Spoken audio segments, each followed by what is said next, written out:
नमस्कार। शब्द विन्यास 666 पर आप सभी मित्रों का पुनः पुनः स्वागत और अभिनंदन। कहानियों के इस मंच पर आप सभी सखियों और सारे सखाओं का स्वागत है। आज हम लोग इस मंच पर सबसे पहली बार साहित्य अकादमी पुरस्कार से सम्मानित काशीनाथ सिंह जी की कोई रचना सुनने जा रहे हैं। रचना का नाम है खरोंच। तो सुनना प्रारंभ करें। का रजा काशी कुत्र हालम चालम, सब ठीकम ठाकम, अति उत्तम। जी हाँ, अति उत्तम। काशी गुरु मगन थे, पहली पहली नौकरी और वह भी अपने ही गृह जनपद में। 28 साला काशी गुरु मगन थे, मस्त और चकाचक। इतने विनम्र हो गए थे कि उनकी नजरें सिर्फ 2 चीजों पर ही जा रही थीं, छोटों की बातें और बड़ों के चरण। जब वे बनारस में ज्वाइन करने के लिए चले थे तो माँ बाप और दोस्तों ने अपने अनुभवों से हिदायतें दी थीं। देखो, गंगा नहाने जाना तो सिर्फ कपड़े लत्ते लेकर जाना, रुपए पैसे नहीं। मंदिरों में जाना तो जूते चप्पल झोले में डाल लेना, बाहर मती छोड़ना। भीड़ में मोबाइल ऊपर सामने की जेब में रखना, बगल में या पीछे नहीं। साइकिल अगर हो तो हमेशा डबल लॉक। अगर रोड पर या कहीं और छोड़ना पड़े तो नजर में रखना। बाकी तो अपहरण का डर नहीं, क्योंकि तुम डॉक्टर, इंजीनियर या ठेकेदार नहीं हो। और सुपारी का तो सवाल ही नहीं, क्योंकि तुम्हारा कभी किसी से लफड़ा ही नहीं रहा है।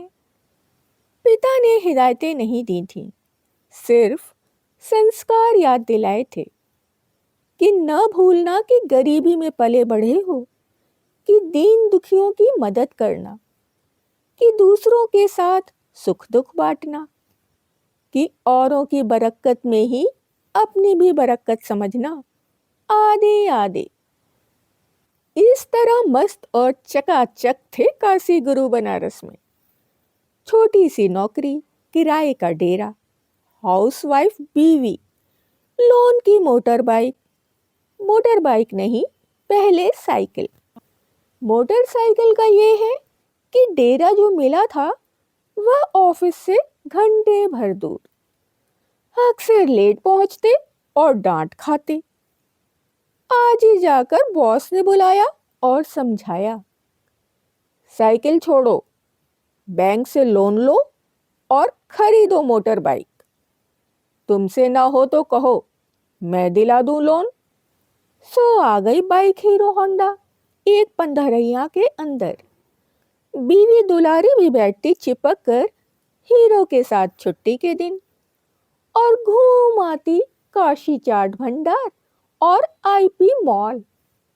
सच कहिए तो मौजा ही मौजा। काशी गुरु जितना बाइक पर चढ़ते नहीं, उससे ज्यादा उसे नहलाते धुलाते, पोंछते पांछते गो सेवा भाव से। क्या क्या नहीं किया उन्होंने उसे खरोंच से बचाने के लिए। यहाँ तक कि ऑफिस के लिए वे शॉर्टकट छोड़ लंबा रास्ता पकड़ते, उसी रास्ते घर लौटते और फिर घर से ऑफिस जाते।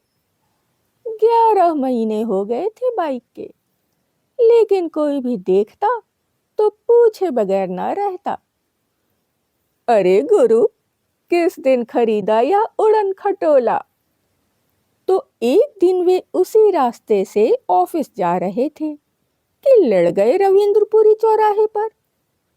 उस दिन न दुलारी को छींक आई थी, न बिल्ली ने रास्ता काटा था, लेकिन लड़ गए तो लड़ गए, वह भी साइकिल से।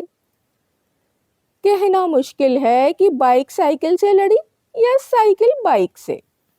ऐन वक्त पर काशी गुरु ने ऐसा ब्रेक मारा कि बाइक स्टैंड स्टिल। गुरु के मुंह से गुस्से में अपने आप निकला, सालों, अंधे हो क्या, दिखाई नहीं पड़ता। उन्होंने वही गाली दी जो कभी कभी कार वाले उन्हें देते थे। जेठ की साय साय दोपहरिया, सुनसान चौराहा, चारों तरफ सन्नाटा, न कहीं कोई आदमी न जन, चिड़िया का पूत भी नहीं। धधकती धूप में उजाड़, वीरान, निर्जन, दूर दूर तक फैली कॉलोनी। वे लड़के थे 13-14 साल के, नादान, गली से आए थे। एक चला रहा था, दूसरा आगे साइकिल के डंडे पर बैठा था। गलती उन्हीं की थी, लेकिन जाने क्या हुआ कि साइकिल नाचकर गिरी बाइक के आगे और लड़का उछलकर वहीं धम्म। दूसरा घिसटता हुआ फुटपाथ के पास मोरी तक चला गया। बाइक के पास गिरा लड़का पीली शर्ट में था और मोरी वाला लाल। पीली शर्ट वाला चीखा, छटपटाया और बेहोश हो गया। लाल वाले को कहीं गहरी चोट लगी थी। वह कुछ देर हाथ पांव पटकता रहा, फिर तड़पता हुआ शांत हो गया। काशी गुरु की बाइक स्टार्ट की स्टार्ट ही थी।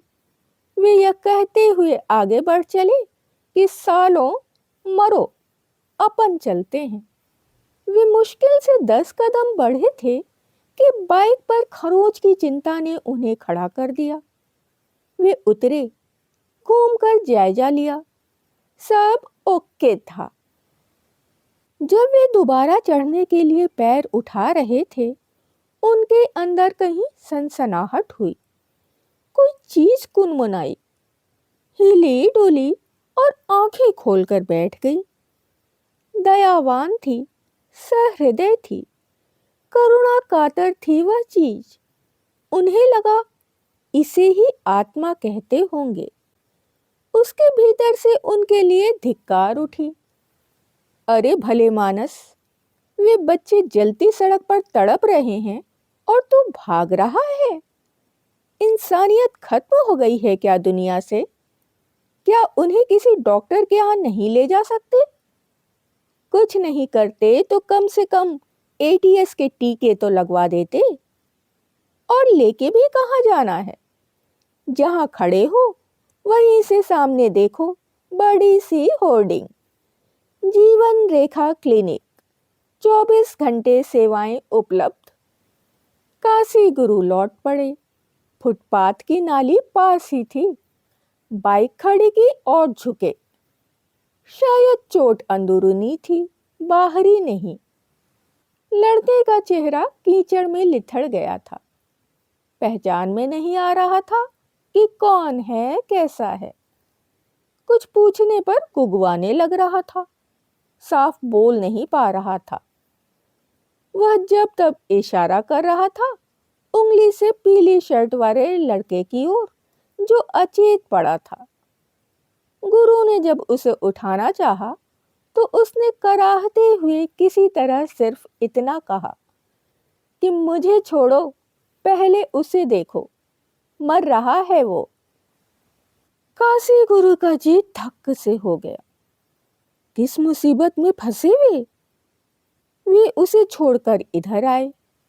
खून तो नजर नहीं आ रहा, इसका मतलब कुछ टूटा फूटा नहीं है।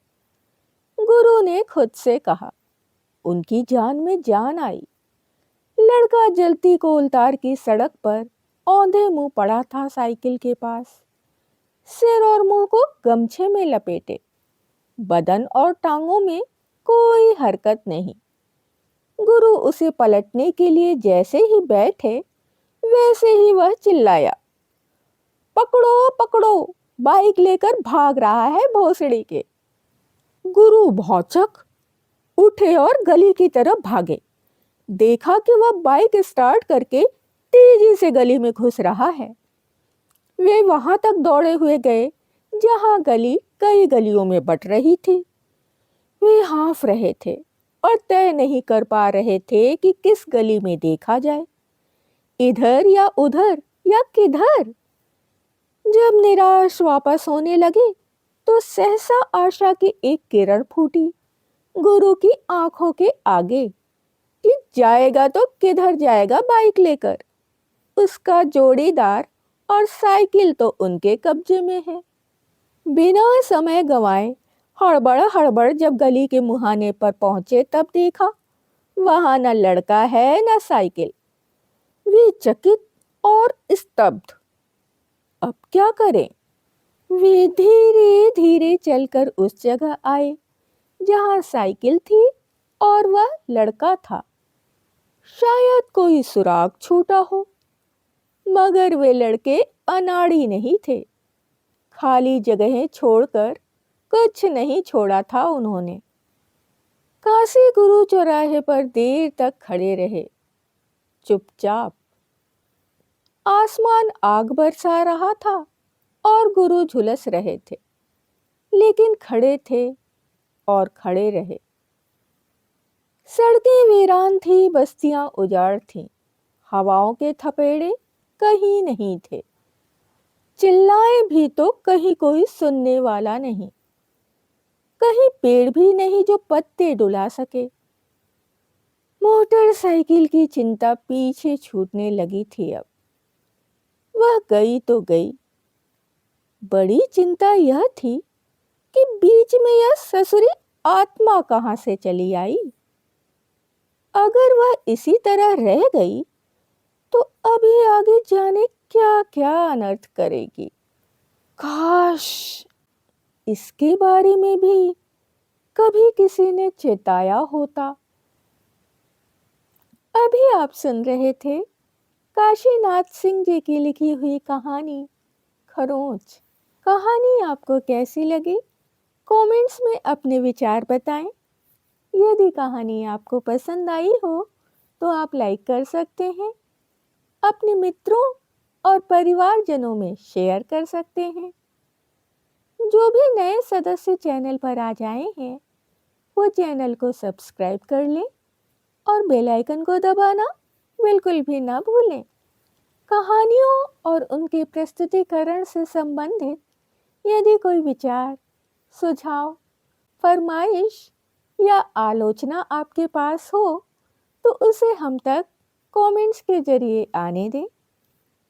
इसके अतिरिक्त अपनी पसंद की कोई कहानी, उपन्यास या अपने किसी पसंदीदा लेखक की कोई रचना यदि आप सुनना चाहते हैं तो उसके लिए भी आप कमेंट्स में हमें लिख सकते हैं। अभी के लिए विदा। शुक्रिया।